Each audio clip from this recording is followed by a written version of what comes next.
तो आज है हम लोग का chapter 2 types of duty.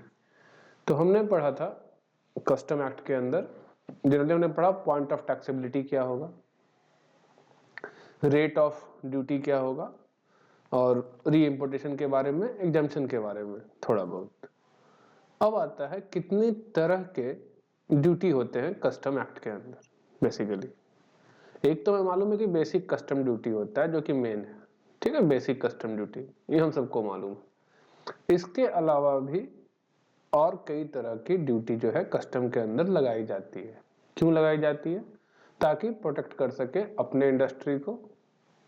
Basic reason वही है, अपने इंडस्ट्री को प्रोटेक्ट करना, इसके लिए कस्टम ड्यूटी लगाया जाता है। ठीक है, तो जब टाइप्स ऑफ ड्यूटी में फर्स्ट हमें पढ़ना है स्टार्ट करने से पहले, फर्स्ट वही है आपका बेसिक कस्टम ड्यूटी। ठीक है, स्टार्ट करने के पहले हम लोग देख सकते हैं कस्टम के अंदर क्या है। Basic custom duty, IGST integrated tax, ठीक है, ये भी यहाँ पे हमें पढ़ना है, पर बेसिक इसको अच्छा से कब जानेंगे, अभी इसका बस थोड़ा बहुत पढ़ने के लिए है। सही तरीके से एग्जैक्ट IGST के अंदर जो पढ़ना है हम लोगों को कि इंपोर्ट और एक्सपोर्ट के अंदर IGST का लायबिलिटी क्या होगा और कैसे लगेगा, वो आपका चैप्टर है import and export under GST। उसके अंदर इसको हम लोग और भी विस्तार में पढ़ेंगे। दूसरा है goods and service tax compensation cess. ये क्यों लगता है आपको मालूम है, स्टेट का रेवेन्यू लॉस हुआ GST के आने के कारण, तो उसका कुछ हिस्सा दिया जाता है कंपनसेशन सेस के रूप में, ताकि स्टेट को ऐसा ना लगे कि GST इंप्लीमेंट होने के बाद उनका रेवेन्यू लॉस हुआ। ठीक है, वैल्यू कैसे कंप्यूट करेंगे, जनरली ये आपका चैप्टर 4 में आएगा, अभी बस यूं ही है, इसके अंदर वैल्यू क्या होगा उसके बारे में बस बताया गया है। ठीक है, इमरजेंसी पावर क्या है, मतलब कुछ ऐसा हुआ जहां लग रहा है कि कोई दूसरी कंट्री हमारे मार्केट को डिस्ट्रॉय करना चाह रही है, तो emergency power to impose enhance import और एक्सपोर्ट ड्यूटी। समझ गए, इनहैंस मतलब या तो इम्पोज करे या तो इनहैंस करे, मतलब बढ़ा के लगाना या फिर इम्पोज करना। ठीक है, safeguard measures, countervailing duty, anti dumping duty, social welfare surcharge and agriculture infrastructure and development cess. तो ये हम लोग को एक ओवरव्यू दिया है। ठीक है, चैप्टर के अंदर क्या हमें पढ़ना है उसके बारे में बताया गया है। अब हम लोग आते हैं चैप्टर के अंदर। सबसे पहला क्या है, बेसिक कस्टम ड्यूटी। तो basic custom duty is levied under the provision of section 12 of a custom act and section 2 of Custom tariff act. ठीक है, कस्टम टैरिफ एक्ट क्या था, वो जहां पे आपको रेट बताया गया है। कस्टम टैरिफ एक्ट क्या था, जो आपको रेट बताता है किस रेट पे कस्टम ड्यूटी लगेगा। ठीक है, और कस्टम एक्ट क्या था अपना, मतलब कब लगेगा, कहां लगेगा, कैसे लगेगा, वो प्रोसीजर मैकेनिज्म, उसका बात कौन करता है, कस्टम एक्ट। और कस्टम टैरिफ एक्ट का बात करता है रेट के बारे में, किस रेट से लगेगा। ठीक है, सबसे पहले आता चार्जिंग सेक्शन, सेक्शन 12 था, duty of custom shall be levied at such rate, at what rate, जो कस्टम टैरिफ एक्ट बताएगा उस रेट पे। ठीक, तो पहला चीज वही बोला, सेक्शन 12 क्या बोला, the custom duty shall be levied at such rate as may be specified under Custom Tariff Act or any other law for time being in force। किस पर लगेगा ये कस्टम ड्यूटी, किस पर लगेगा, on goods imported into India या goods exported from India, इन पर लगेगा। किस रेट पे लगेगा, कस्टम टैरिफ एक्ट बताएगा उसके बारे में कि किस रेट पे लगेगा। ठीक है, अब ये रेट ऑफ कस्टम ड्यूटी ये कौन बोलता है, सेक्शन 2 बताया था। सेक्शन 12 से ही कहानी बोल के चुप हो गया, क्या बोल के कि कस्टम ड्यूटी लगेगा, किस रेट पे लगेगा, कस्टम टैरिफ एक्ट बताएगा। कब लगेगा, जब गुड्स इंपोर्ट होगा या गुड्स एक्सपोर्ट होगा, पर किस रेट पे लगेगा वो बताएगा आपको section 2 of Custom tariff act. Section 2 of Custom tariff act में कहा दो शेड्यूल है मेरे पास, फर्स्ट एंड सेकंड शेड्यूल। तो बोला फर्स्ट शेड्यूल किसके लिए है, तो बोला फर्स्ट शेड्यूल है वो रेट के बारे में बताएगा जब इंपोर्ट होगा तब किस रेट से लगेगा। समझ गए, rate of duty on import of goods. तो सेकंड शेड्यूल क्या है, तो सेकंड शेड्यूल कहा rate of duty on export of good. तो सेकंड शेड्यूल किस बारे में बताएगा, किस रेट के बारे में बताएगा, जब एक्सपोर्ट होगा तब किस रेट से आपको ड्यूटी लगेगा। जनरली सेकंड शेड्यूल में कुछ भी नहीं है, थोड़ा बहुत चीजें हैं। ठीक है, क्योंकि सरकार को एक्सपोर्ट को प्रमोट करना है, अपने गुड्स को बाहर प्रमोट करना। अब तुम ही बताओ, कोई भी कंट्री हो, अभी तो हम लोग इंडिया में इंडिया को मानते हैं, तुम इंडियन हो, तुम एक्सपोर्ट करना चाहते हो, अगर सरकार तुमसे ड्यूटी लगा दे तो तुम्हारे प्रोडक्ट का कीमत बढ़ जाएगा। जब तुम्हारे प्रोडक्ट का कीमत बढ़ जाएगा तो जो इंपोर्टर है इंडिया के बाहर, वो सोचेगा ना कि मैं इनसे क्यों लूं सामान। बाद में 100 रुपया का सामान है, ड्यूटी लग गया 40 रुपीज, 140 का हो गया। अगर इस इंपोर्टर को बाहर मान लेते हैं चाइना में वही सामान 100 का ही मिल रहा है, क्योंकि वहां एक्सपोर्ट ड्यूटी नहीं है, तो वो चाइना प्रेफर करेगा, इंडिया प्रेफर नहीं करेगा। इंडिया प्रेफर नहीं करेगा, क्यों? क्योंकि इंडियन गवर्नमेंट एक्सपोर्ट के टाइम 40 रुपये एक्सपोर्ट ड्यूटी ले रही है, और ऑब्वियस सा बात है ये एक्सपोर्ट ड्यूटी तुम किससे मांगोगे? इस इंपोर्टर से कि सर 140 प्रोडक्ट का कॉस्ट, समझ गए? तो इसलिए एक्सपोर्ट को प्रमोट करने के लिए जनरली एक्सपोर्ट ड्यूटी क्या है? 0 नहीं लगता है। ठीक है, कुछ कुछ प्रोडक्ट पे लगता है, या टाइम टू टाइम, अगर जैसे कि इंडिया में बहुत जरूरी है, मान लो जैसे कि प्याज का कमी हो गया या चावल की कमी हो गई, ठीक है, या कोई भी प्रोडक्ट का कमी हो गया इंडिया में, जरूरत है, तो एक्सपोर्ट को रोकना है, मतलब एक्सपोर्ट को कम करना है। क्यों? क्योंकि पहले अपने देश के नागरिकों का पेट भरना है। ठीक है, तो उस टाइम एक्सपोर्ट ड्यूटी लगा दिया जाता है, ठीक है, ताकि एक्सपोर्ट ना हो उस प्रोडक्ट का ज्यादा, समझ गए? तो जनरली एक्सपोर्ट ड्यूटी क्या है? नील है, पर कुछ गुड्स पे लगाया जाता है, और टाइम टू टाइम अगर जरूरत हो तो जिस गुड्स पे नहीं भी लगा है उस गुड्स पे लगाया जाता है। ठीक है, अब आते हैं हम लोग अपने चैप्टर के अंदर वापस। तो फर्स्ट शेड्यूल जो कहा बोला इंपोर्ट ड्यूटी पे, मैंने इंपोर्ट गुड्स, मैंने इंपोर्ट ड्यूटी क्या होगा, ठीक है, मतलब रेट क्या होगा इंपोर्ट करने पे। तो first schedule, India being a member of World Trade Organisation, the first schedule of Custom tariff Act specifying basic custom duty on import of good is aligning with HSN। अभी HSN क्या है? तो ये जो GST के अंदर हमने पढ़ा था वही HSN है। ठीक है, तो WTO ने तो 6 डिजिट का HSN दिया था हमें, 6 डिजिट का, लेकिन हमारे कंट्री में क्या होता है? 8 डिजिट का यूज होता है HSN। ठीक है, तो HSN के बेसिस पे आपको रेट बताना है। कभी देखा रुको, तुम्हें दिखा नहीं देता। ये देखो, यही है तुम्हारा, समझ गए?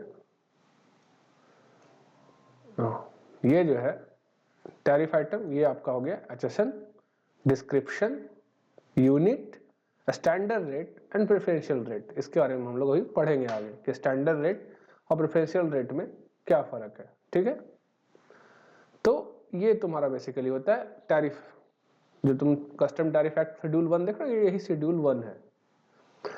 यहाँ पे पहले क्या दिया हुआ है तुम्हारा? HSN, और उसके बाद डिस्क्रिप्शन, फिर यूनिट, और फिर स्टैंडर्ड रेट, और फिर प्रेफरेंशियल रेट। समझ में आ गया? तो इसी का हम लोग यूज करते हैं कि किस रेट पे मेरा गुड्स कहाँ पे फॉल करता है। जैसे कि live horses, asses, mules and हाइनीज।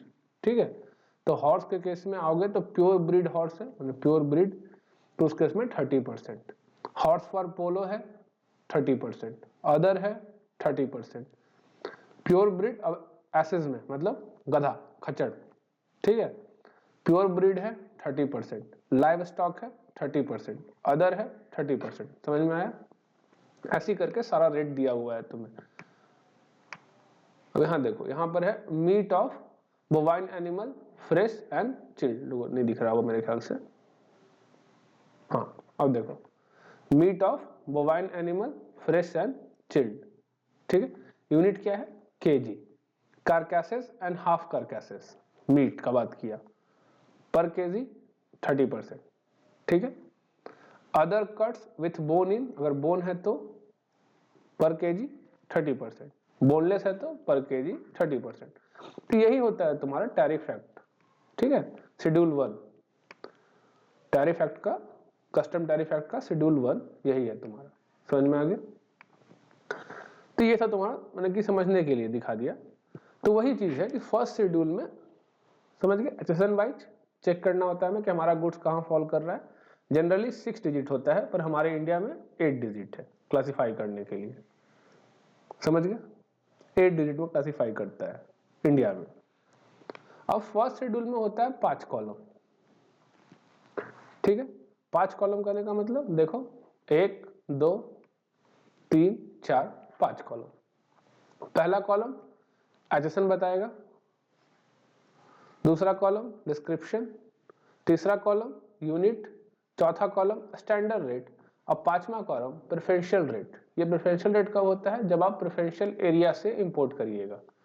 वो एरिया क्या होगा आपको बताया, देखो प्रेफरेंशियल एरिया से अगर इंपोर्ट करिएगा तो ये रेट लगेगा, अन्यथा स्टैंडर्ड रेट लगेगा।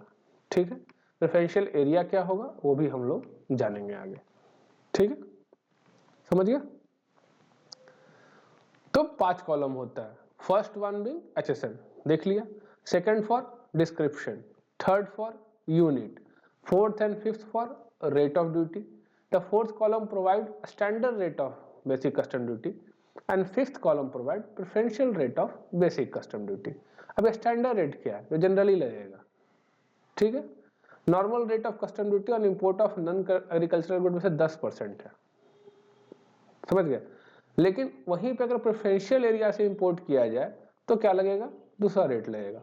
प्रेफरेंशियल एरिया से इंपोर्ट करने पे लोअर रेट लगेगा। क्यों? प्रेफरेंस दे रहे हैं ना, वर्ड क्या है? प्रेफरेंशियल, मतलब क्या? उसको प्रेफरेंस दे रहे हैं, मतलब उसको फर्स्ट रख रहे हैं कि आप मेरे यहाँ ज्यादा एक्सपोर्ट करिए, आपसे मेरा अच्छा रिश्ता है, आपको हम प्रेफरेंस दे रहे हैं। तो preferential rate of duty, lower rate of duty. तो स्टैंडर्ड रेट से लो रहता है कौन? Preferential rate of duty. तो अगर हम प्रेफरेंशियल एरिया से इंपोर्ट करेंगे तो हमें लगेगा कम रेट, मतलब 10% हो सकता है कम हो। और एक बार अपने जो टैरिफ एक्ट है उसके अंदर भी देख लेते हैं, शेड्यूल 1 में, अगर कोई प्रेफरेंशियल रेट वाला दिया हुआ हो तो।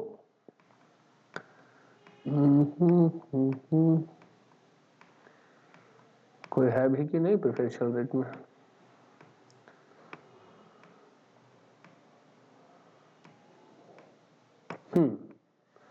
देखो यहाँ पे प्रेफरेंशियल रेट वाला देख रहे हो, जनरली क्या था 30%, लेकिन अगर प्रेफरेंशियल एरिया से करते हैं तो 20%।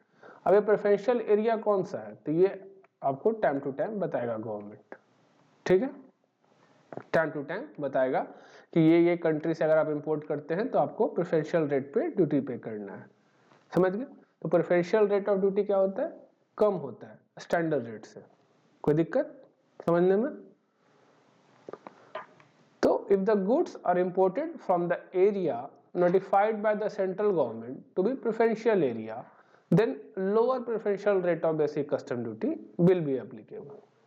Preferential rate of duty are reduced tariff rate levied on the basis of trade agreement between two or more countries. These rates are usually substantially lower than the normal tariff rate. Normal मतलब standard rate of duty से generally कम ही होता है, usually substantially lower. ठीक है, तो कम ही होता है, ज्यादा नहीं हो सकता है। समझ गए? द गवर्नमेंट में by notification under section 25 of custom act prescribe preferential rate of duty in respect of import from certain preferential area. तो प्रेफरेंशियल एरिया कौन सा होगा वो गवर्नमेंट टाइम टू टाइम आपको नोटिफाई करेगी कि हाँ इस कंट्री से अगर आप इंपोर्ट करते हैं तो preferential rate of duty, standard rate of duty नहीं लगेगा। समझ में आ गया? अब प्रेफरेंशियल रेट के लिए क्या क्या चीज कंप्लाई, कैसे पता चलेगा कि प्रेफरेंशियल रेट लगना है? 30% नहीं 20% लगना है, जैसे हमने देखा अभी 30 ने 20% था, कैसे पता चलेगा? तो उसके लिए इंपोर्टर को कुछ कंडीशन फुलफिल करने पड़ेंगे। कौन कौन से कंडीशन है? पहला है at the time of importation he should make a specific claim for the preferential rate. preferential rate ऐसे नहीं मिलेगा, आपको क्लेम करना होगा कि सर मेरा वाला जो गुड्स जो हम इंपोर्ट कर रहे हैं ना प्रेफरेंशियल एरिया से है, आपको ये बताना पड़ेगा जाके, तब प्रेफरेंशियल रेट लगेगा। क्यों? कि कस्टम अथॉरिटी तो आपका ड्यूटी पहले से कैलकुलेट करके रखे हुए होगा कि हाँ ये गुड्स आया है तो इस गुड्स का मोर और लेस इतना होना चाहिए वैल्यू, और उसके हिसाब से इतना कस्टम ड्यूटी होना चाहिए। उसको मालूम कहाँ से आया है? हमने मालूम तो होगा ही, पर आपको क्या बताना है उसको कि सर वहां से आया है और ये नोटिफिकेशन है, यहाँ प्रेफरेंशियल एरिया में इस कंट्री को कवर किया गया है इंडिया द्वारा, तो हमें लोअर रेट लगेगा। समझ गए? He should also claim that goods are produced or manufactured in such preferential area। और हर साथ ये भी बताना पड़ेगा, मतलब वो क्लेम करना पड़ेगा, नहीं सर ऐसा नहीं है कि हम ये वाला काम कर रहे हैं। कौन सा काम? कि सर गुड्स तो यूएसए का है, ठीक है, पर वो प्रेफरेंशियल एरिया में कवर नहीं है। कवर कौन सा है? तो सर प्रेफरेंशियल एरिया में जापान कवर था, तो हमने क्या किया, पहले सामान यूएसए को भेजवा दिया, यूएसए से जापान भेजवा दिया, और फिर जापान से इंपोर्ट कर रहे हैं। समझ में आया? तो ये वाला काम भी कर सकता है इंपोर्टर, ऑब्वियस सा बात है, किया जा सकता है, नो डाउट। तो आपको वही क्लेम करना है कि सर जो गुड्स प्रोड्यूस्ड और मैन्युफैक्चर भी वही हुआ है, कहाँ? जापान में ही, जहां जिसको आपने प्रेफरेंशियल एरिया कहा है, वहीं पर गुड्स प्रोड्यूस हुआ है, वहीं पे गुड्स मैन्युफैक्चर हुआ है। ये ऐसा नहीं है कि यूएसए से इंपोर्ट करके जापान ले आए और जापान से फिर यहाँ भेज रहे हैं। समझ गए?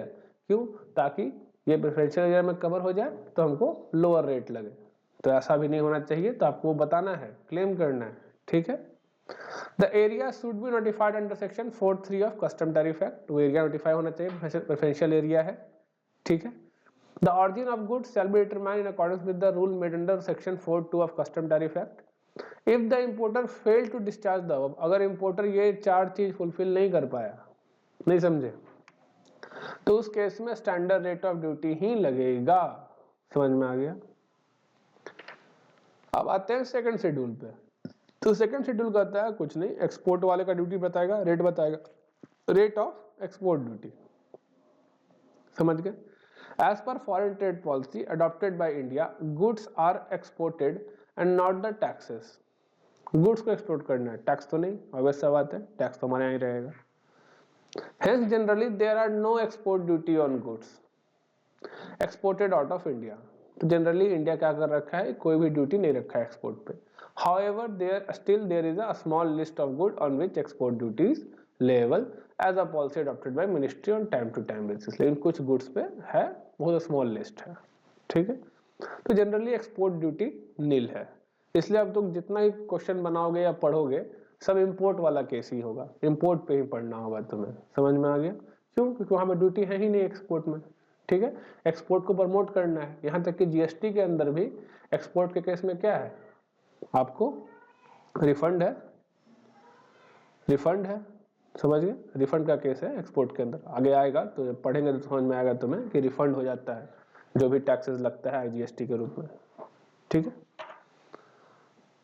अब आते हैं हम लोग इंटीग्रेटेड टैक्स के बारे में। Section 3(7) of the custom tariff act बोला इंटीग्रेटेड टैक्स, सर जीएसटी का है, तो ठीक है जीएसटी में भी है, कोई दिक्कत नहीं है, लेकिन कस्टम टैरिफ एक्ट में भी सेक्शन 3(7) बोला है कि ठीक है बेसिक कस्टम ड्यूटी लगेगा ही लगेगा, उसके साथ in addition to basic custom duty import पे आपको जीएसटी भी लगेगा। कौन सा जीएसटी? आईजीएसटी। क्यों?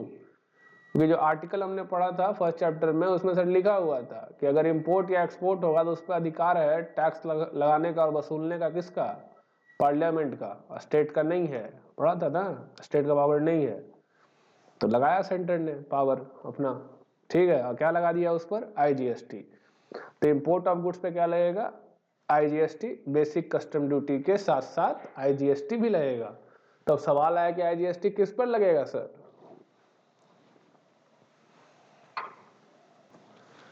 किस पर लगेगा कहने का मतलब क्या हुआ? किस अमाउंट पे लगेगा, ठीक है। किस अमाउंट पे लगेगा, किस पर लगेगा तो पता है, इंपोर्ट पर लगेगा, तो किस अमाउंट पर लगेगा? तो वो अमाउंट आगे पढ़ेंगे हम लोग। अभी क्या बताया गया चैप्टर के हिसाब से, बोला गया मैक्सिमम 40% लगेगा, ठीक है। मैक्सिमम 40% कस्टम ड्यूटी के ऊपर लगेगा, वो क्लियर है। साथ ही साथ अभी जो चल रहा है नोटिफिकेशन के हिसाब से, IGST shall be applicable at a same rate as is applicable on goods supplied in India. कहने का मतलब ये हुआ, अगर इंडिया में प्रोडक्ट ए पे 18% रेट है तो इंपोर्ट के टाइम भी प्रोडक्ट ए पे आईजीएसटी कितना लगेगा? 18%, ठीक है, डिफरेंट नहीं लगेगा। तो वही बोला IGST shall be applicable at the same rate as is applicable on goods supplied in India, ठीक है। The rate notification for determining the IGST rate on import of goods वो generally IGST rate notification and exemption notification, इस notification के हिसाब से बताया गया, ठीक है। जनरली रेट ऑफ आईजीएसटी 18%, जहां तक जनरली 18% ही सब गुड्स पे मालूम है हम लोग को। IGST is payable on social welfare cess. Importer who are registered under GST and are importing goods for manufacture or trading can avail input tax credit under GST law of IGST and GST compensation cess paid on the good at a time of import। कहने का मतलब इतना यही है कि जब आपने import किया तो आपने जो भी IGST का पेमेंट किया उसका आप ITC अवेल कर सकते हैं। ठीक है, ITC अवेलेबल है, समझ में आ गया। अगर इंपोर्टर रजिस्टर्ड है GST के अंदर, और वैसे बात है कंपलसरी रजिस्ट्रेशन है तो रजिस्टर ही रहेगा। ठीक है, इंपोर्टर को ऐसे भी कंपलसरी रजिस्ट्रेशन लेना पड़ेगा क्योंकि इंटर स्टेट सप्लाई होगा, और inter state supply of good में कंपलसरी रजिस्ट्रेशन लिखा हुआ था तो रजिस्टर्ड ही होगा। समझ गए। तो जो भी IGST का पेमेंट आप करिएगा, जो भी GST कंपनसेशन सेस का आप पेमेंट करिएगा, उस पर उसको आप एज अ ITC अवेल कर सकते हैं, मैंने इनपुट टैक्स क्रेडिट में ले सकते हैं। तो बोलिए अभी भी हमें वो नहीं बताया कि किस अमाउंट पे लगेगा, तो वो आपको बताएगा यहां से। ठीक है, उसके पहले क्या है GST कंपनसेशन सेस, इसके बारे में हम लोग अच्छे से जानते हैं कि ये अभी 31 मार्च 2026 तक चलेगा। हुआ क्या, हुआ कुछ नहीं, स्टेट को जो नुकसान हुआ है किस कारण से, GST के आने से कारण से, उसके लिए सेंट्रल गवर्नमेंट उसको कुछ छूट देती है। छूट का मतलब उसको कुछ मुनाफा देती है, इंसेंटिव समझिए, इंसेंटिव। ठीक है, इंसेंटिव देती है एक तरह से, तो वही GST कंपनसेशन सेस। पर वो वसूला किससे जाता है, हम लोग से। ठीक है, GST compensation cess is a compensation cess levied under section 8 of goods and service tax. GST compensation cess is levied on intrastate supply or interstate supply to provide compensation to a state for loss of revenue due to implementation of GST in India. It may be noted that GST compensation cess would be applicable only on those supply of goods or service that have been notified by central government। अब इससे बात है जो notify उस सब पे लगता नहीं है, जनरली हर गुड्स पे GST कंपनसेशन सेस नहीं है, तो किन पर है, लग्जरी और सिन गुड्स पे। GST कंपनसेशन सेस बेसिकली किस पर लेवी है अभी, जनरली लग्जरी और सिन गुड पे है, पान मसाला टोबैको इन सब पे ही है। नॉर्मली आप भी नोटिस करते होंगे कि GST कंपनसेशन सेस नहीं लगता होगा, मैक्सिमम प्रोडक्ट क्या, मैंने कि 98% प्रोडक्ट पे GST कंपनसेशन सेस नहीं लगता है। ठीक, An article which is imported into India shall in addition be liable to goods and service tax compensation cess at such rate as is levied under section 8 of goods and service tax on a like article on its supply in India। वही same line कहा जो ऊपर कहा, product ए में, product ए का अगर India में 18% rate है तो इंपोर्ट के टाइम भी प्रोडक्ट ए पे 18% का IGST लगेगा। वैसे अगर प्रोडक्ट ए पे GST कंपनसेशन सेस 2% है तो उसके इंपोर्ट पे भी GST कंपनसेशन सेस 2% लगेगा। समझ गए। अब आते हैं कि वैल्यू क्या होगा, ये जो IGST लेवी करना है इसके लिए वैल्यू क्या होगा। तो बोला गया वैल्यू जो होगा, the value of imported article determined under subsection 1 of section 14 और the tariff value of such article fixed under subsection 2 of that section as the case में बी। कहने का मतलब असेसेबल वैल्यू जो आप निकालिएगा कस्टम एक्ट के हिसाब से वो प्लस एंड, ठीक है, any duty of custom, any duty of custom, ध्यान रखिएगा, एनी ड्यूटी माने बेसिक कस्टम ड्यूटी तो होगा ही होगा, सोशल वेलफेयर सरचार्ज भी होगा, एंटी डंपिंग ड्यूटी भी होगा, काउंटर वेलिंग ड्यूटी भी होगा, नहीं समझे। Any duty of custom, custom act के अंदर बहुत सारा ड्यूटी है, सारा ड्यूटी जो कस्टम के अंदर लगेगा उन सबको जोड़ लेना है। उसके बाद जो वैल्यू आएगा वो क्या होगा, value for levy of IGST। समझ गए। And any sum chargeable on that article under any law for time being in force as an addition to and in the same manner as a duty of custom, या कोई भी और भी किसी और act के अंदर जो ड्यूटी ऑफ कस्टम है, कोई बकवास वाला लाइन हुआ, ये है important line, any duty of custom chargeable on that article under section 12 of custom act but does not include the integrated tax or custom tariff act or goods and compensation cess referred to section 39 of custom tariff act। कहने का मतलब obvious सा बात है, IGST लगाना है और IGST को जोड़ के वैल्यू निकालोगे, पॉसिबल है, नहीं पॉसिबल है ना, तो वही चीज कह रहा है।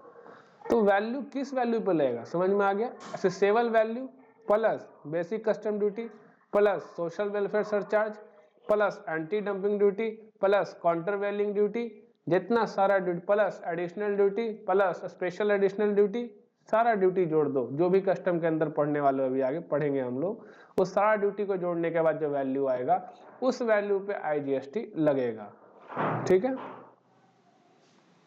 और कंपनसेशन सेस को लगाने के लिए भी वही सेम प्रोसीजर, समझ गया।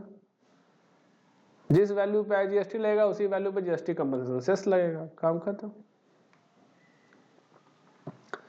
The provision of Custom Act 1962 and all rules and regulation made thereunder, including but not limited to those relating to a date for determination of rate of duty, assessment, non-levy, short levy, refund, exemption, interest, recovery, appeal, offence, penalty, shall as far as may be applied to a duty or taxes or cess as the case may be chargeable under this section as they apply in relation to duty level under the act or all rules and regulation made thereunder as the case may be of the custom tariff act। वही कहानी बकवास, ठीक है। तो बकवास है खाली, ऐसे लिख दिया। Point of which made consideration, मतलब simply following tax cess would not be included while computing the assessable value for computation of integrated tax and GST compensation cess, IGST and GST compensation cess। कहने का मतलब assessable value for what? For computation of IGST and compensation cess, ठीक है। तो अगर इसको ले ही लेंगे तो कहां से वैल्यू निकलेगा। पहला चीज क्या होगा, assessable value for computing custom duty, ये जो हमने यहां बोला ये क्या था, ये कौन सा था, असेसेबल वैल्यू था। Accessible value for computing custom duty plus custom duty, basic custom duty, social welfare surcharge, anti dumping duty, countervailing duty, ठीक है। जितना भी ड्यूटी कस्टम के अंदर लगता है सारे को जोड़ने के बाद जो वैल्यू आएगा उस वैल्यू पे आईजीएसटी और जीएसटी कंपनसेशन सेस लगेगा, समझ गए। तो उसी बकवास को बार बार लिख रहा है कि उसमें ये मत इंक्लूड करिएगा, तो इसको इंक्लूड कर देंगे तो कहां से निकालेंगे, ये पता रहेगा तब ना इंक्लूड करेंगे, नहीं समझे, समझिए। अब वेयरहाउस गुड के लिए क्या कहा जाए, तो वेयरहाउस गुड के लिए कहा अभी आपने वैल्यू निकाला, बोला हाँ वैल्यू तो निकाला, तो सब सेक्शन 8 में जो वैल्यू निकाला वो वैल्यू या ट्रांजैक्शन वैल्यू, तो बोला ये वैल्यू तो पता चल गया, तो ये वाला वैल्यू था सबसेक्शन 8 वाला वैल्यू, ये वैल्यू था हमने निकाला था अभी, तो बोला हाँ वो वैल्यू आपने निकाल लिया था, बोला हाँ वो वैल्यू मान लेते हैं कि 1 लाख रुपए आया, ठीक है। सब कुछ जोड़ के custom duty, social welfare surcharge, SWS, special additional duty, countervailing duty, anti dumping duty, सब जोड़ के आया 1 लाख। पर गुड्स आपका वेयर हाउस था, ये तो तब था ना जब आप direct clear for home consumption कर लिए, लेकिन गुड्स आपका वेयर हाउस था। अब वेयर हाउसिंग में एक चीज है जो यहाँ पे हम लोगों ने नहीं पढ़ा है, वो import and export under GST में आपको पढ़ाया जाएगा अच्छे तरीके से। वो क्या है कि हम वेयर हाउस गुड्स को बेच सकते हैं, ठीक है। वेयर हाउस गुड्स को हम बेच सकते हैं, कैसे, मेरे पास जो डॉक्यूमेंट है उसको बस इंडोर्स कर देना है, डॉक्यूमेंट इंडोर्समेंट के थ्रू, समझ गए। तो डॉक्यूमेंट इंडोर्स करके by the way mister A ने इंपोर्ट किया, तो मिस्टर ए चाहे तो डॉक्यूमेंट को मिस्टर बी के नाम पे इंडोर्स कर सकता है और उसके बदले अपना पैसा ले लेगा, ठीक, गुड्स के बदले अपना पैसा ले लेगा। क्यों, क्योंकि मिस्टर ए को पेमेंट करना है किसको, एक्सपोर्टर को, तो मिस्टर ए पैसा लेके एक्सपोर्टर को भेज देगा। कस्टम ड्यूटी कौन पे करेगा, मिस्टर बी, जो जाएगा डॉक्यूमेंट लेके क्लियर कराने होम कंजम्पशन के लिए। तो कहा गया एक तो सेक्शन 8 के हिसाब से जो वैल्यू है वो तो समझ गए, ठीक है। तो सेक्शन 8 के हिसाब से वैल्यू आया सर 1 लाख, लेकिन मिस्टर ए ने मिस्टर बी को जो डॉक्यूमेंट इंडोर्स किया उसके लिए 1.5 लाख रुपए, तो यही हो गया ट्रांजैक्शन वैल्यू, आया समझ में। जो डॉक्यूमेंट इंडोर्समेंट के टाइम जो पैसा लिया उसने कि हाँ ठीक है गुड्स का मुझे 1.5 लाख दे दो, जाके अपना क्लियर करा लो। इसने 1.5 लाख दे दिया मिस्टर बी ने मिस्टर ए को, मिस्टर ए ने अपना पेमेंट कर दिया एक्सपोर्टर को, जो भी पे करना था, 80, 90 हजार जो भी पे करना था। अब मिस्टर बी जाएगा यहाँ पे क्लियर कराने, तो मिस्टर बी बोलेगा भैया वैल्यू तो 1 लाख का है। बोलेगा ऐसे कैसे, ये वैल्यू 1 लाख का है, ठीक है, गुड्स वेयर हाउस था, ठीक है, वैल्यू 1 लाख का, नो डाउट, सेक्शन 8 के हिसाब से वैल्यू 1 लाख का है, लेकिन ट्रांजैक्शन वैल्यू क्या था, समझ में आया? तुमने मिस्टर ए से कितने में खरीदा, बोला 1.5 लाख में, तो भैया 1.5 लाख पे लगेगा। आया समझ में? इसी 1.5 लाख पे बोला भैया 1.5 लाख पे क्या लगेगा, सिर्फ IGST? ना ना ना ना, where the goods deposited in warehouse under the provision of Custom Act are sold to any person before clearance for home consumption or export under the said act, या वापस एक्सपोर्ट कर दिया बिना क्लियर कराए, ठीक है, the value of such good for the purpose of calculating integrated tax, integrated tax calculate करने के लिए वैल्यू क्या होगा, तो बोला 1 लाख और 1.5 लाख, जो हायर हो। समझे? तो मैंने जो सवाल पूछा है किस पर लगेगा सर, कस्टम ड्यूटी पे 1.5 लाख का वैल्यू होगा? नहीं, ध्यान देना, कस्टम ड्यूटी पे करने के लिए वैल्यू उस टाइम यही रह जाएगा। क्यों? क्योंकि जब ये लाइन लिखा तो क्या बोला, for the purpose of calculating integrated tax. IGST calculate करने के लिए ये फॉर्मूला दिया गया, नहीं समझे? IGST कैलकुलेट करने के लिए फॉर्मूला दिया गया, कस्टम ड्यूटी किस वैल्यू पे लगेगा इसके बारे में नहीं बोला। तो IGST के लिए ये है, ध्यान रखना, कस्टम ड्यूटी तो गुड्स पे लगता है और गुड्स का वैल्यू तो 1 लाख है, जो एसेस हुआ था 1 लाख से कम होगा, कस्टम ड्यूटी सब जोड़ के 1 लाख से मैंने कहा था। समझ में आ गया? तो 1 लाख और 1.5 लाख जो हायर हो, अगर कुछ where any part of good is sold the proportionate value of such good as determined under section 8 और the transaction value of such good whichever is higher. अब हुआ क्या, यहाँ पूरा सामान बेच दिया, यहाँ बाय द वे आधा सामान ही बेचा, ठीक है, तो आधा सामान बेचा तो मान लो 50,000 था 50% पार्ट का, दूसरे पार्ट का 50,000, ठीक है, इस पार्ट को बेच दिया, इस पार्ट को उसने बेचा 90,000 पे, तो बस इस 50% के लिए IGST लगाने के लिए 90,000 हो गया। समझ में आया? लेकिन ये जो पार्ट बचा इसके लिए 50,000 ही रहेगा। समझ गए? Proportionate value of such good as determined under section 8, proportionate के लिए सेक्शन 8 में क्या वैल्यू था, 50,000, और ट्रांजैक्शन वैल्यू क्या था, 90,000, बाकी वैल्यू तो वही था, तो IGST लगेगा कितना पे, 90,000 प्लस 50,000, 1,40,000 पे IGST लगेगा। समझ में आ गया? तो ये बेसिकली आपका हुआ कि IGST किस अमाउंट पे लगेगा उसका वैल्यू कंप्यूट करने का। तो IGST किस अमाउंट पे लगेगा, सबसे पहला चीज, अगर क्लियर हो गया होम कंजम्पशन के लिए, डायरेक्ट वेयर हाउस नहीं हुआ, तो उस केस में कहा असेसेबल वैल्यू एज पर कस्टम एक्ट जो आया, plus any duty under the custom act, कोई भी ड्यूटी जो कस्टम एक्ट अंडर लग रहा है वो दोनों को जोड़ देना है, उस पर जो अमाउंट आएगा उस पर लगेगा IGST। लेकिन अगर आपने डॉक्यूमेंट इंडोर्समेंट के थ्रू अपने गुड्स को बेच दिया, गुड्स क्लियर नहीं कराया, गुड्स वेयर हाउस में रखा हुआ है, तो उस केस में कंपेयर करना है, हो सकता है ये 1.5 लाख में नहीं 80,000 में बेचा होता है इसको, तो उस केस में 1 लाख पे ही लगता है, ठीक है, उस केस में 1 लाख, क्योंकि जो हायर हो, तो उस केस में क्या चेक करना है, ये सब सेक्शन 8 के हिसाब से वैल्यू क्या आया था, कहने का मतलब accessible value plus any duty under the custom वो कितना आया था, और ट्रांजैक्शन वैल्यू कितना था, दोनों में से जो हायर हो उस पे लगेगा। अगर कुछ हिस्सा ही बेचा है, पूरा गुड्स नहीं बेचा, मैंने 10 यूनिट था 2 यूनिट बेचा, तो 2 यूनिट के लिए ये चीज यूज करेंगे, बाकी के लिए यूज नहीं करेंगे, बाकी नॉर्मल ट्रीटमेंट सबसेक्शन 8 के हिसाब से, ठीक है, कोई दिक्कत? अब आता है सवाल कि मिस्टर बी ने भी गुड्स बेच दिया मिस्टर सी को, और उसने बेच दिया 1,80,000 में, तब क्लियर कराने कौन जाएगा, मिस्टर सी।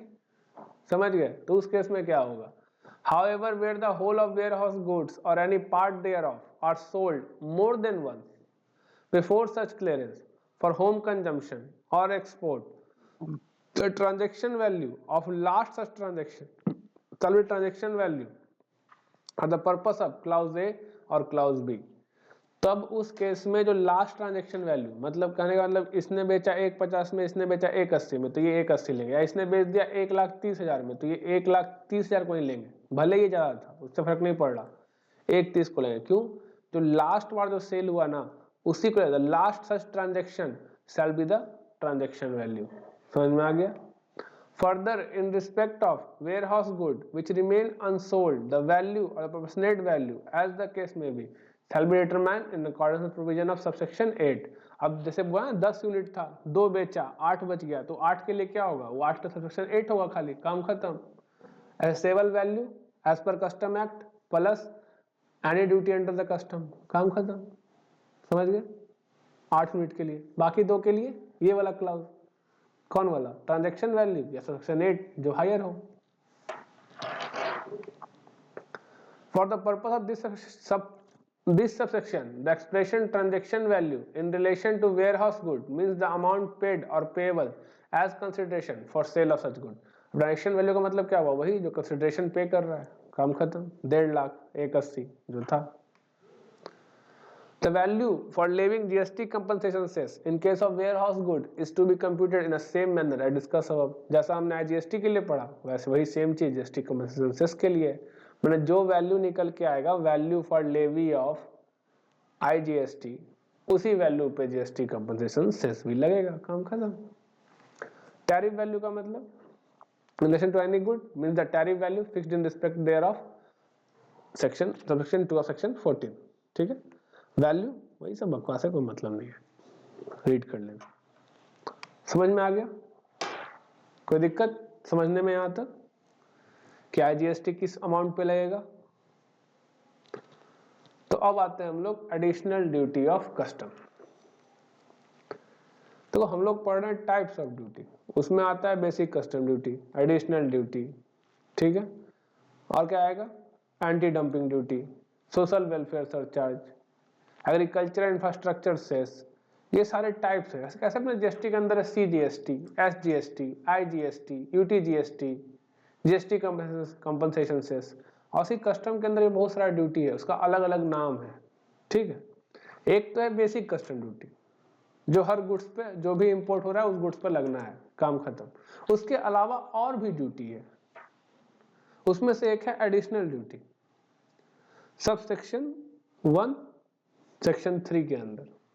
ठीक है? सेक्शन 3 सबसेक्शन 1 में एक और ड्यूटी है, उसका नाम है एडिशनल ड्यूटी. ये क्या होता है?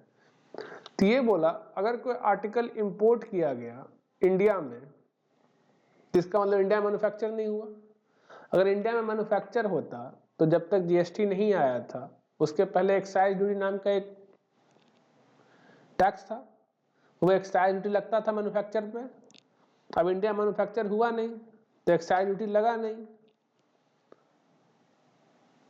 तो बोला गया कि ठीक है, अगर आप आर्टिकल इंपोर्ट करते हैं इंडिया में तो आपको ड्यूटी देना पड़ेगा जो इक्वल होगा एक्साइज ड्यूटी के. For the time being, level on a like article if produced or manufactured in India.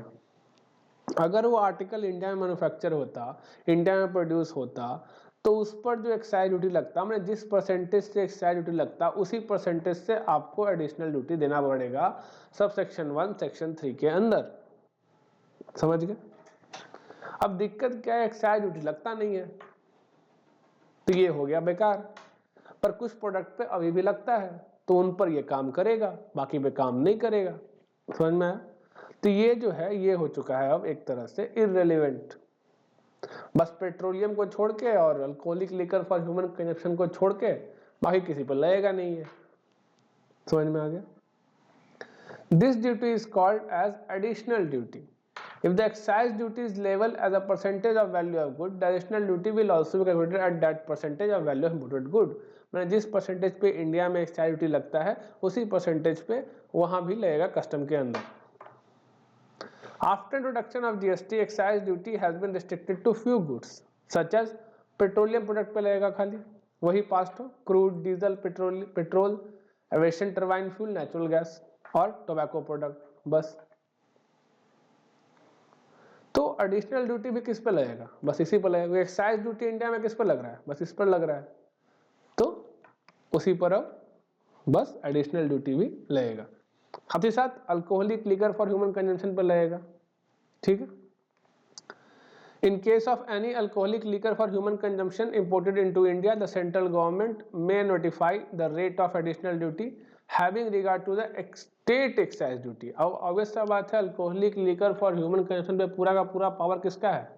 List to state का पावर है। तो स्टेट जिस रेट से एक्साइज ड्यूटी लगाता है उसके मैन्युफैक्चरिंग पे, उसी रेट से एडिशनल ड्यूटी लगेगा। किसमें?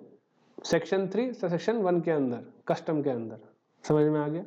लेकिन सर कुछ स्टेट में तो मैन्युफैक्चरिंग मना है, जैसे कि बिहार हुआ, गुजरात हुआ, तो वहां पे क्या होगा?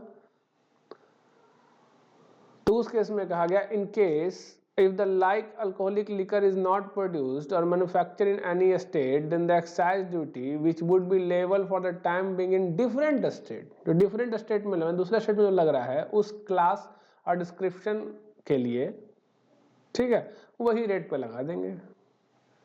तो बोलेगा इंपोर्ट काहे करेगा उस स्टेट का आदमी? अब कुछ कारण हो, एक्ट में सब कुछ का ध्यान रख के लिखा जाता है, ठीक है। तो जनरली स्टेट का जो रेट होगा उस रेट से लगेगा, ठीक है, एडिशनल ड्यूटी।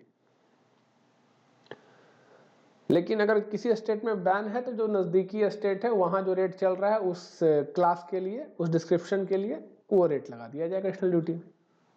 समझ में आ गया? क्योंकि गुड्स इंडिया में मैन्युफैक्चर नहीं हो रहा। अगर इंडिया में मैन्युफैक्चर होता तो एक्साइज ड्यूटी देता।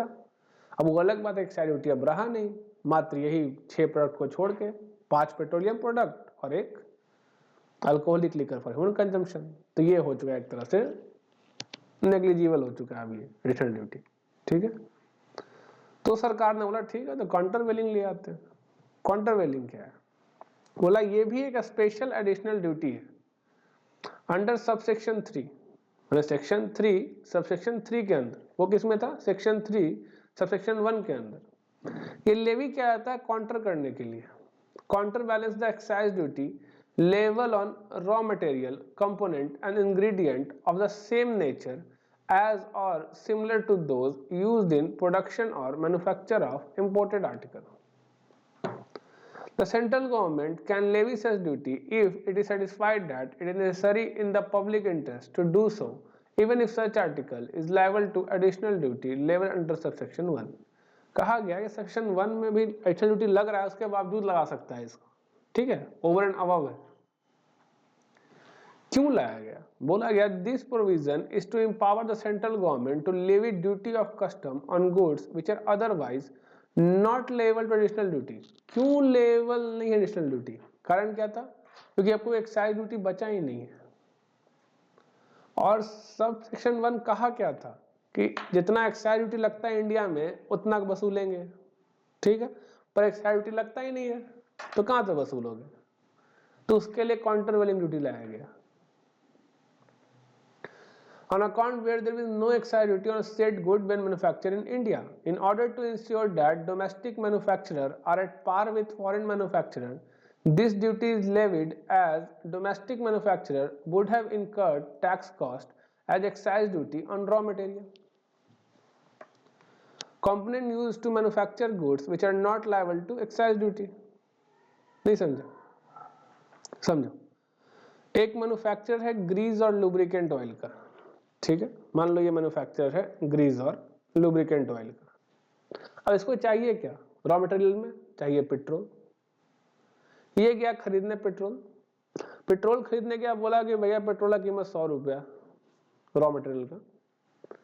पर बोला भैया 100 रुपया ठीक है, पर हमको इसको मैन्युफैक्चर करने में, आपके लायक बनाने के लिए एक्साइज ड्यूटी लगता है पेट्रोल पे, तो वो लगा है, ठीक है। तो सर एक्साइज ड्यूटी होगा सर 112 रुपया हो गया। तो एक तरह से मैंने तो 112 रुपया दिया ना, नहीं समझे, मैंने 112 रुपया दिया। क्यों? क्योंकि वो जो रॉ मटेरियल था उस पर एक्साइज ड्यूटी था, और जो मुझे सामान बेच रहा है वो तो अपना टैक्स, इनडायरेक्ट टैक्स है, बर्डन मेरे ऊपर है, तो मुझसे वसूलेगा। तो उसने मुझसे 112 रुपया लिया, समझिए। जब उसने मुझसे 112 रुपया लिया तो मुझे मतलब बेसिकली 112 रुपया लगा, उसके बाद मैंने उससे ग्रीस बनाया, लुब्रिकेंट बनाया। लेकिन जो एक इंपोर्टर जो ग्रीस इंपोर्ट कर रहा है, लुब्रिकेंट इंपोर्ट कर रहा है, अब ग्रीस और लुब्रिकेंट पे क्या है कि एक्साइज ड्यूटी लगता नहीं है। ग्रीस और लुब्रिकेंट ऑयल पे एक्साइज ड्यूटी लगता नहीं है। तो ये जब इंपोर्ट कर रहा है वहां से, तो यहाँ पे सब सेक्शन 1 जो था वो एप्लीकेबल होगा नहीं, क्योंकि ग्रीस पे क्या है, एक्साइज ड्यूटी है नहीं इंडिया में। तो जब ग्रीस इंपोर्ट किया गया तो सब सेक्शन 1 बोला कि मैं लगूंगा, तो बोला कहां से लगोगे, सेक्शन 1 में क्या कहा था, जितना एक्साइज ड्यूटी लगता है इंडिया में उतना लगोगे। लेकिन ग्रीस पे तो एक्साइज ड्यूटी है ही नहीं इंडिया में, तो सब सेक्शन 1 बोला यार मैं तो लग नहीं सकता इसके ऊपर। तो सरकार ने क्या कहा, ठीक है सेक्शन 3 ले आते हैं, ये लगेगा तुम्हारे ऊपर, मेरा मन लगाएंगे, ऐसे कैसे छोड़ देंगे, आया समझ में। तो वही चीज का इसको मैनेज करने के लिए कि जो रॉ मटेरियल था इंडिया में एक्साइज ड्यूटी था उसके ऊपर, लेकिन जो फाइनल प्रोडक्ट था उस पर एक्साइज ड्यूटी नहीं है, और जब मैं इंपोर्ट कर रहा हूं ग्रीस को तो उस पर सबसेक्शन 1 आकर के लग नहीं सकता। लेकिन जो इंडिया का मैन्युफैक्चरर है उसको तो पे करना पड़ रहा है कॉस्ट के रूप में। तो उस पर कहा गया कि अगर कोई रॉ मटेरियल है जो भी इंपोर्टेड प्रोडक्ट में यूज हुआ इंपोर्टेड आर्टिकल में, उसके ऊपर अगर लगता है तो हम आप पे लगाएंगे। समझ में आया? समझ गया? जो आर्टिकल मैं इंपोर्ट कर रहा हूँ, क्या इंपोर्ट कर रहा हूँ, ग्रीस, अगर उसके रॉ मटेरियल कंपोनेंट पे एक्साइज ड्यूटी लगता है तो हम लगाएंगे। आया समझ में? To levy the counterbalance the excise duty level on raw material component ingredient of the same nature as or similar to those used in production of or manufacture of imported article। तो import क्या किया हमने, Greece, और हमने कहा subsection 1 नहीं लगेगा क्योंकि ग्रीस पर क्या है, एक्साइज ड्यूटी इंडिया में नहीं है, तो 1 नहीं लगेगा। तो सरकार ने कहा ठीक है 1 नहीं लगेगा 3 लगाएंगे, 3 लगाया तुम्हारे ऊपर। बोला अगर रॉ मटेरियल पे लगता है ना तो हम लगाएंगे। परिणाम क्या देंगे उसको, काउंटरवेलिंग ड्यूटी। समझ में आया? तो उसको नाम क्या दिया, काउंटरवेलिंग ड्यूटी। उसके बाद आया स्पेशल एडिशनल ड्यूटी। अब ये क्या था, If the central government is satisfied that it is necessary in the public interest, उसको लगता है पब्लिक इंटरेस्ट में जरूरी है, तो 1 और 3 तो ठीक है, अपना अपना काम कर रहे हैं, ठीक है। Whether on such article duty is levied under section 1 or as the case section 3, उससे फर्क नहीं पड़ रहा कि 1 लग रहा है 3 लग रहा है, 5 भी लगेगा, ठीक है, लग रहा हो चाहे ना लग रहा हो, 5 लगाएंगे अगर पब्लिक इंटरेस्ट में है तो। Such additional duty as would counterbalance the sale tax, value-added tax, local tax or any other charge for time being leviable on a like article on its sale, purchase or transportation in India। अब बोलोगे ना ये लग रहा है ना ये लग रहा है ना ये लग रहा है इंडिया में, तो बोलते हैं एनी अदर चार्ज, कुछ भी इंडिया में लगता है, ठीक है। इंडिया में कोई भी है, मतलब कोई भी टैक्स है, बहुत सारा टैक्स है तो खैर लगता है, लग रहा है, ठीक है, मान लेते हैं आज ही के समय में लग रहा है, पर वहां से जब इंपोर्ट कर रहे हैं तो उस पर नहीं लग रहा है, तो हम लगाएंगे। क्यों लगाएंगे, ताकि यहाँ का जो मैन्युफैक्चरर है, यहाँ का जो सेलर है, वो बेचारे को महंगा बेचना पड़ रहा है, क्यों, क्योंकि वो टैक्स लग रहा है, पर तुमको नहीं पड़ रहा है, क्योंकि तुम बाहर से मंगाए हो तो सस्ता में मिल गया है, तो अब यहाँ बेच रहे हो, तो हम लगाएंगे। पर अलग बात है कि मैक्सिमम उस पर 4% ही लग सकता है। समझ में आया? तो उसी चीज को कहा स्पेशल एडिशनल ड्यूटी का, sub section 5 section 3, special additional duty. समझ में आ गया? तो अगर कोई भी टैक्स, मैंने एक्साइज का बात तो ऊपर दोनों में हो गया, ठीक है, 1 और 3 के अंदर एक्साइज का बात हो गया, समझ गए। 5 बोला एक्साइज के अलावा कोई भी टैक्स है जो लग रहा है इंडिया में, पर वहां से जो इंपोर्टर किया उसको नहीं लगेगा, उसको तो प्रोडक्ट सस्ता पड़ेगा क्योंकि वहां तो कोई टैक्स था नहीं, जो भी कारण था। तो इसके लिए हम लोग उसको काउंटर बैलेंस करने के लिए स्पेशल एडिशनल ड्यूटी लगा सकते हैं। इसका मैक्सिमम रेट क्या होगा, 4%। मैक्सिमम रेट क्या होगा, 4%। समझ में आ गया? अब वही यहाँ बताया है कि जीएसटी के आने के बाद जो एडिशनल ड्यूटी हम लोग पढ़ रहे हैं बहुत लिमिटेड हो गया, ठीक है, कुछ ऐसा रहा नहीं है ना, रीड कर लेना। अब ये इमरजेंसी पावर टू इंपोज और इनहेंस एक्सपोर्ट ड्यूटी क्या है, ठीक, तो टैरिफ एक्ट बन गया, उसमें रेट सब लिख दिया, बट कभी कभी दिक्कतें आती हैं, सरकार को प्रोटेक्ट करना है अपने डोमेस्टिक मार्केट को, कैसे प्रोटेक्ट करेगा? तो पावर एक्ट देगा तभी तो प्रोटेक्ट कर पाएगा ना। तो सेक्शन 8 पावर दिया है, इमरजेंसी पावर टू इम्पोज, या तो इम्पोज करे मतलब नहीं है ड्यूटी लगाए उस पर, या ड्यूटी लगा हुआ है तो उसको इनहेंस करे एक्सपोर्ट पे।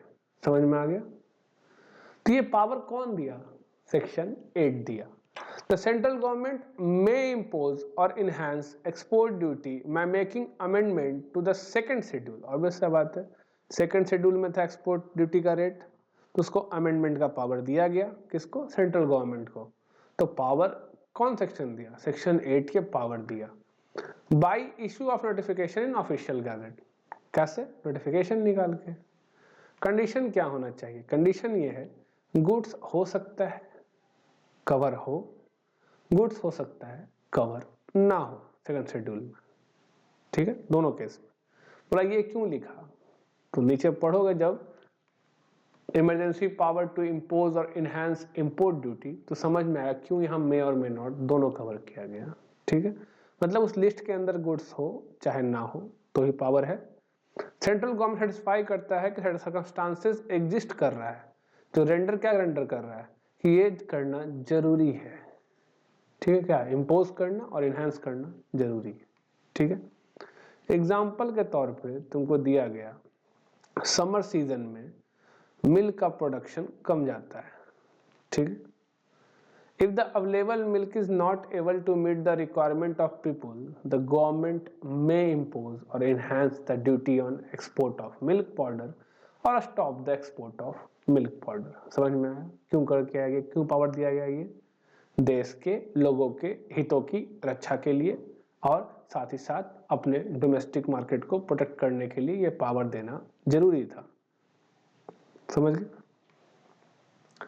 अब वही सेम इंपोर्ट ड्यूटी के लिए भी वही फर्स्ट अमेंडमेंट करने के लिए नोटिफिकेशन इन ऑफिशियल गैजेट, कंडीशन क्या था? Goods should be specified in first schedule. तो ये पावर कब एक्सरसाइज कर सकता है सेक्शन 8 का?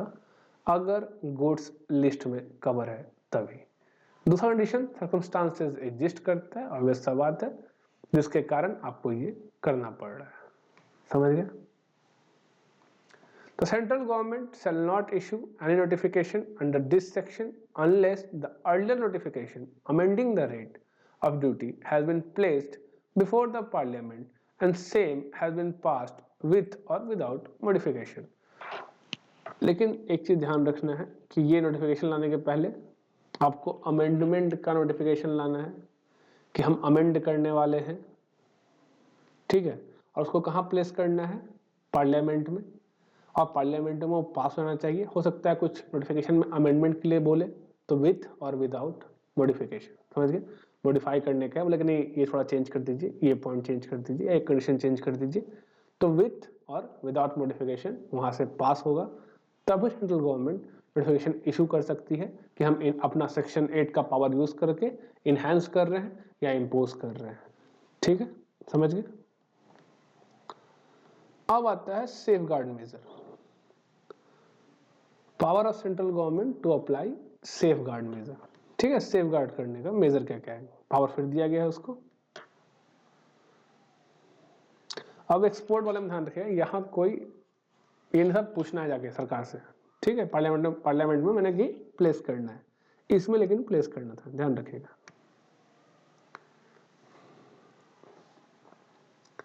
अब आते हैं पावर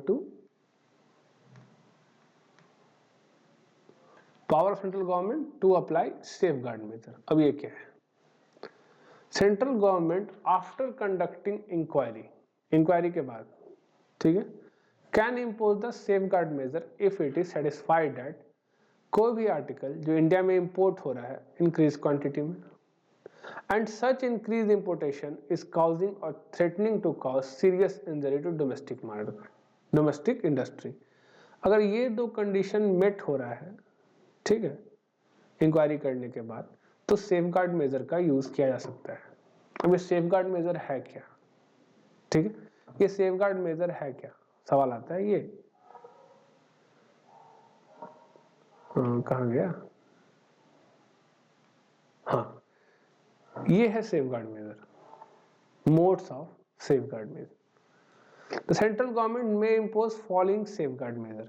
क्या कर सकती है, मतलब ये सेफगार्ड करने के लिए, अपने इंडस्ट्री को प्रोटेक्ट करने के लिए इंक्वायरी किया, उसको पता चला कि आर्टिकल बहुत ज़्यादा इंडिया में इंपोर्ट हो रहा है, और वो आर्टिकल इंपोर्ट होने के कारण मेरा अपना इंडस्ट्री को या तो थ्रेट कर रहा है या बर्बाद कर रहा है, ठीक है। तो सेफगार्ड मेजर में क्या होगा, तो बोला गया imposition of safeguard duty, safeguard duty लगा देगा, एक तो ये तरीका है। Application of tariff rate quota. अभी टैरिफ रेट कोटा क्या है, तो इसके बारे में अच्छा से जानेंगे, थोड़ा देर में समझ में आएगा। पर टैरिफ रेट कोटा, कोटा मतलब क्या होता है, एक लिमिट होता है। Tariff rate quota, tariff rate क्या था अपना, वो लिस्ट शेड्यूल 1 शेड्यूल 2, तो शेड्यूल 1 और शेड्यूल 2 में जो रेट है उस रेट तक का इंपोर्टेशन या एक्सपोर्टेशन जानेंगे हम लोग आगे बारे में, ठीक है। टैरिफ रेट कोटा समझ गए, या फिर अदर मेजर समझ में आ गया। तो ये है सेफगार्ड मेजर। ये कब गवर्नमेंट इंप्लीमेंट कर सकती है, अगर उसको लगता है कि मेरे इंडस्ट्री को नुकसान हो रहा है। क्यों, क्योंकि कोई प्रोडक्ट बहुत ज़्यादा इंपोर्ट हो रहा है इंडिया में, समझ गए। अब कुछ कुछ चीज़ यहाँ वो बताया है डिफिनीशन में, जहाँ डोमेस्टिक इंडस्ट्री का बात किया है, means the producer as a whole of the like article or directly competitive article in India, whose collective output of like article or directly competitive article in India constitute a major share of total production of a said article in India. Serious injury का मतलब क्या होता है, means an injury causing significant overall impairment in the position of a domestic industry. Threat of serious injury means a clear and imminent danger of serious injury. Developing country means a country notified by central government in the official gazette, ठीक है। अब ये क्यों आया, इसके बारे में नीचे है, ठीक है। ऑब्जेक्टिव ऑफ सेफगार्ड मेजर, क्या ऑब्जेक्टिव है, ये सेफगार्ड मेजर सेक्शन 8A है ना, सेक्शन 8A जो 8B सॉरी सेक्शन 8B जो है, ये क्यों आया, तो safeguard measure are imposed for the purpose of protecting the interest of domestic industry, बात खत्म। और किस लिए आया, प्रोटेक्ट करने के लिए। अब आते हैं हम लोग point which merit consideration. The central government may allocate tariff rate quota to supplying countries having a substantial interest in supplying the article in the prescribed manner. समझिए, central government tariff rate quota allocate करेगी, जो कौन country, जहां exporter रहता है, जो export supplying country, जहां से इंपोर्ट हो रहा है, ठीक है, जहां एक्सपोर्टर एग्जिस्ट करता है, have a substantial interest in supplying the article in prescribed manner. The safeguard duty is in addition to any other duty. अब ऐसा बात है, ये in addition to any other duty है, ये नहीं कि बेसिक कस्टम ड्यूटी में इंक्लूड है, ये अलग से लगेगा, ठीक है। प्रोटेक्ट करने के लिए लग रहा है, अलग से लगेगा। In respect of such good levied under this act or any other law for time being in force, the central government may by notification of official gazette exempt such quantity of any article as it may specify in the notification been imported from any country territory into India from payment of whole or part of safeguard duty level thereon, ठीक है। तो central government अपना exempt भी कर सकती है, certain quantity तक exempt कर सकती है, ठीक है। क्या है नहीं है सब जानेंगे, नीचे है, इसलिए अभी बोल रहा हूँ, आराम से बस रीड कर लो इसको। नीचे जब आओगे तो यहाँ पे है ये चीज है, ये जब पढ़ोगे ना तब समझ में आएगा वो क्या बोल रहा है ऊपर में।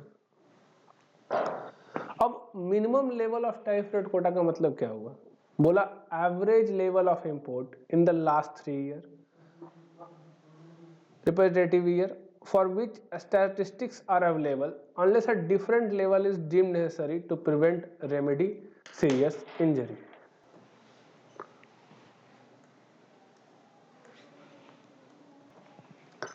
तो टैरिफ रेट कोटा क्या होता है, बेसिकली 3 साल का एवरेज लिया जाता है, ठीक है। 3 साल का एवरेज लिया जाता है निकालने के लिए, और डाटा अवेलेबल है तो, अगर डाटा अवेलेबल है तो, which for which statistics are available, तो वो 3 साल जिसका स्टैटिस्टिक्स अवेलेबल है। हो सकता है कि 2024-25 का अवेलेबल हो, लेकिन 23-24 का ना हो, तो ये नहीं लेंगे, लेकिन 22-23 का था तो इसको लेंगे, समझ में आया। 21-22 का था तो ये 3 साल का डाटा को लेगा और एवरेज करेगा, उससे निकालेगा minimum level of tariff rate quota, मतलब वो कोटा जिस पर टैरिफ रेट लगेगा, ठीक है। उसके बाद क्या होगा, सेफगार्ड ड्यूटी एप्लीकेबल होगा, समझ में आ गया। Unless a different level is deemed necessary, या फिर कोई दूसरा लेवल अगर नेसेसरी है तो क्या प्रिवेंट करने के लिए, सीरियस इंजरी, समझ गए, या रेमेडी, या तो रोकने के लिए सीरियस इंजरी को या फिर उसका इलाज, और इंजरी हो चुका है तो रेमेडी ऑफ सीरियस इंजरी, समझ गए। एक बार जब सेफगार्ड मेजर एप्लीकेबल होगा, मतलब सेफगार्ड ड्यूटी जब लगेगा किसी गुड्स पे, तो कब तक लगेगा, तो 4 सालों तक, from the date of its imposition. Extension हो सकता है, तो central government may extend the period, कब तक एक्सटेंड कर सकता है, अगर उसको लगता है कि एक्सटेंड करना जरूरी है, नेसेसरी है, जो भी है, 10 सालों तक मैक्सिमम, ठीक है। Total period extension, total period मतलब 4 साल, एक्सटेंशन 6 साल और टोटल लेकर के 10 साल तक, समझ गए। ये नहीं कि 10 + 4 14 ईयर तक, समझ गए। आफ्टर एक्सटेंशन 10 ईयर, मतलब मैक्सिमम क्या हो सकता है, रिस्ट्रिक्टेड टू 10 ईयर।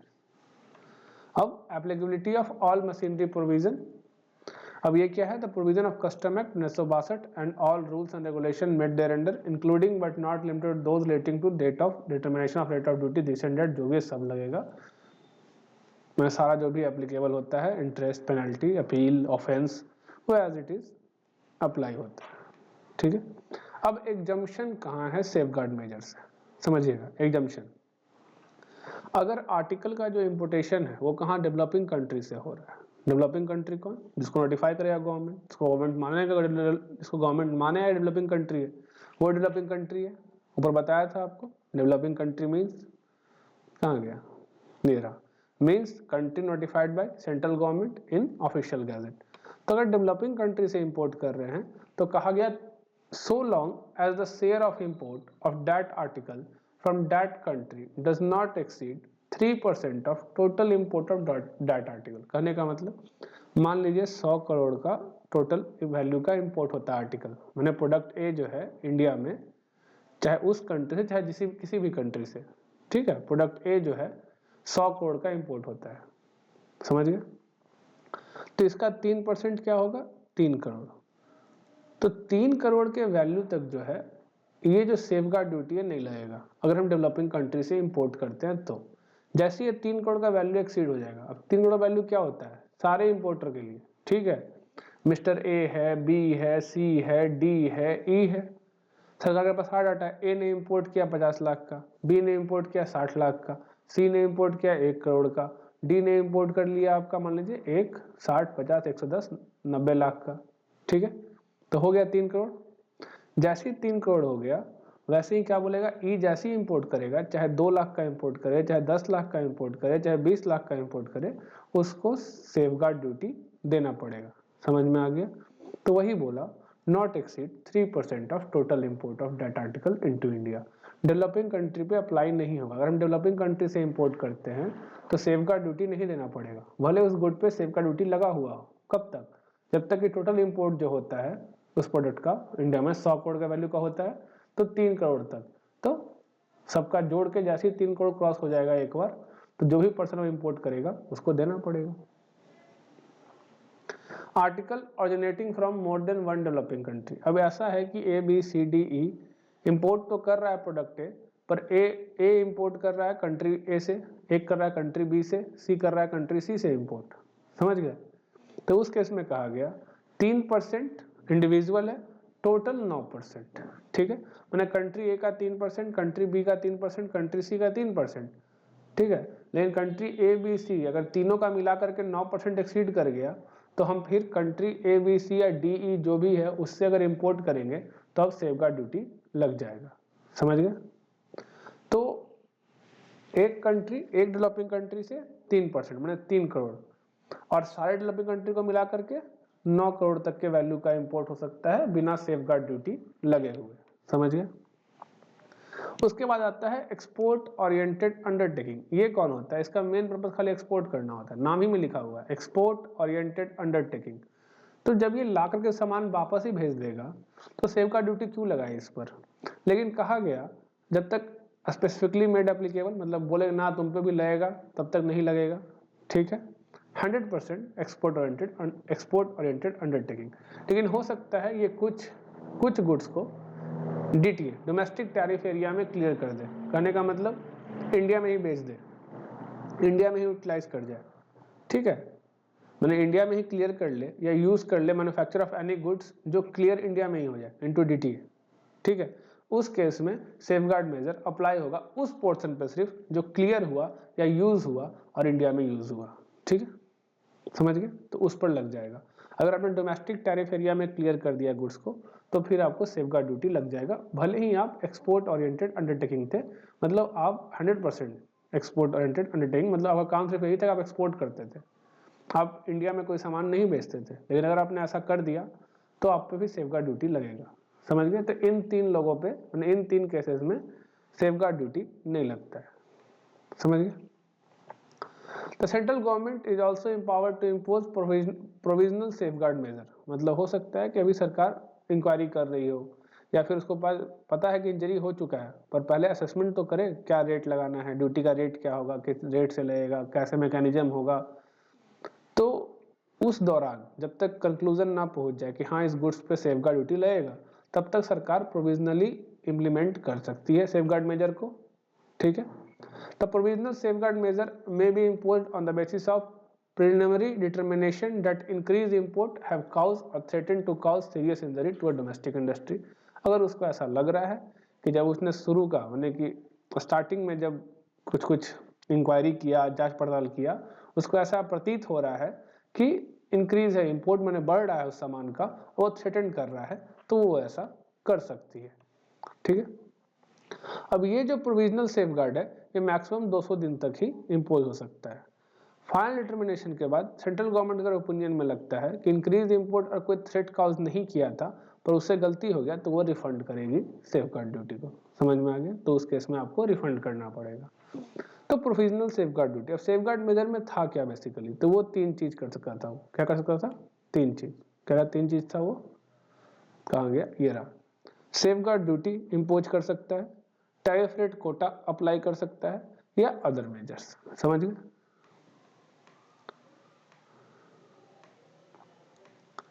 अब आया modification of notification issued under section 8B। हो सकता है कि नोटिफिकेशन जो इशू किया सरकार उसमें कुछ मॉडिफाई करना है।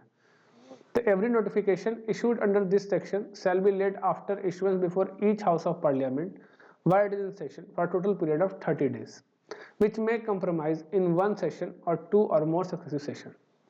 In case before the expiry of session, immediately following the session or the successive session aforesaid, both house agree in making any modification in the notification, or both house agreed that the notification should not be issued, the notification be effective only in such modified form और be of no effect as the case में भी। अगर house तैयार होता है तो notification होगा, नहीं तैयार होता है तो नो इफेक्ट, समझ गए। However, any such notification annulment shall not affect the validity of anything previously done under that notification। तो ये ऐसी बकवास था, कोई मतलब नहीं। तो सेफगार्ड मेजर समझ गए क्या होता है? कोई दिक्कत? तो सवाल पूछा, write a short note on applicability of safeguard measure under the custom tariff act 1975 on article imported by EOU SEZ unit and clear as such into domestic tariff area. तो हमें पता है अगर 100% EOU जो है मैंने 100% एक्सपोर्ट ओरिएंटेड अंडरटेकिंग या जो SEZ है, ठीक है, यूनिट SEZ, अगर वो क्लियर करता है कहाँ? इंडिया में, DTA में, डोमेस्टिक टैरिफ एरिया में, तो उस केस में सेफगार्ड ड्यूटी लग जाएगा, मतलब सेफगार्ड मेजर अप्लाई होगा, अन्यथा अप्लाई नहीं होगा। एग्जामिनेशन लिस्ट में कवर था वो, ठीक है। डेवलपिंग कंट्री से इंपोर्ट करते हैं 3% तक टोटल इंपोर्ट का, तो नहीं होगा। अगर मल्टीपल डेवलपिंग कंट्री का बात हो रहा है, मोर देन 1 डेवलपिंग कंट्री, 3% एक कंट्री के लिए, 9% ओवरऑल सारे कंट्री का मिला के, तब नहीं लगेगा। 100% EOU अगर इंपोर्ट करता है तब नहीं लगेगा उसको। क्यों नहीं लगेगा? क्योंकि उसका काम तो एक्सपोर्ट करना है, तो क्यों लगाएं उस पर? इंडिया में तो क्लियर करेगा नहीं, पर इंडिया में अगर क्लियर कर देता है, cleared in domestic tariff area, तो उस केस में आपका लग जाएगा। समझ में आ गया? तो वही लिखना था कि सेक्शन 8B के हिसाब से safeguard measure on article imported by EOU that are cleared as such into DTA, ठीक है, एप्लीकेबल है। In such case, safeguard measure shall be applied on that portion of the article so cleared as be level when it was imported into India. अगर India में DTA में clear किया तो लगेगा, नहीं क्लियर करेगा डीटीए में तो नहीं लगेगा। समझ गए? अब आता है यहाँ से हम लोग पढ़ेंगे नेक्स्ट लेक्चर में। ठीक है।